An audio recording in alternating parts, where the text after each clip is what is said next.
எல்லோரும் முருகன் பாட்டு தான் படிப்பீங்களா? சொந்த பாட்டு பக்தி பாட்டு தான் படிப்பீங்களா? வேறு நாட்டுப்புற பாட்டு மாதிரி படிக்க மாட்டீங்களான்னு எல்லோரும் வீடியோவில் பார்த்து கற்றுக்கிட்டே இருக்கீங்க. உங்களுக்காக ஒரு பாட்டு நானே என் வீட்டுக்குள்ளே நடக்கிறதே ஒரு பாட்டை எழுதியிருக்கேன், கேளுங்க.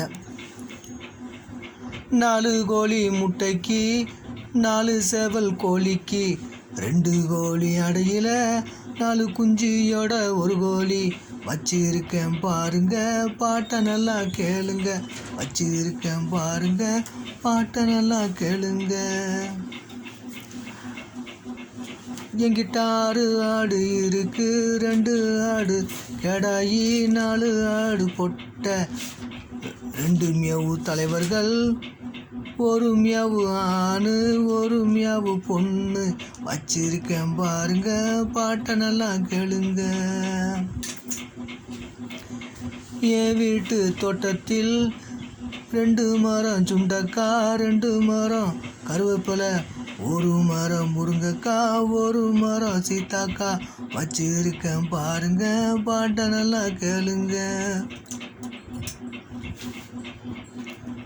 ஒரே ஒரு புளிய மரம் வச்சிருக்கேன் பாருங்க, 1 கொடிக்கா மரம் வச்சிருந்தேன் நானும்.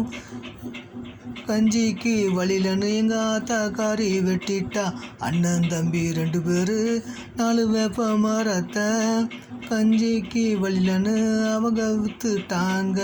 என் பாட பாருங்க, பாட்டை நல்லா கேளுங்க. என் பாட பாருங்க, பாட்டை நல்லா கேளுங்க.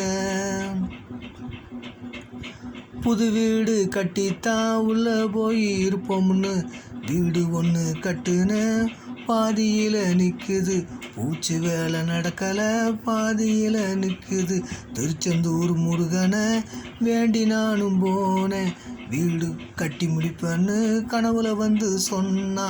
பாட்டை நல்லா கேளுங்க, கைத்தாளம் போடுங்க, என் பாட்டை பாடுங்க, கைத்தாளம் போடுங்க. இந்த நாட்டுப்புற பாட்டு பிடிச்சிருந்தா லைக் பண்ணுங்கள், ஷேர் பண்ணுங்கள். நன்றி, வணக்கம்.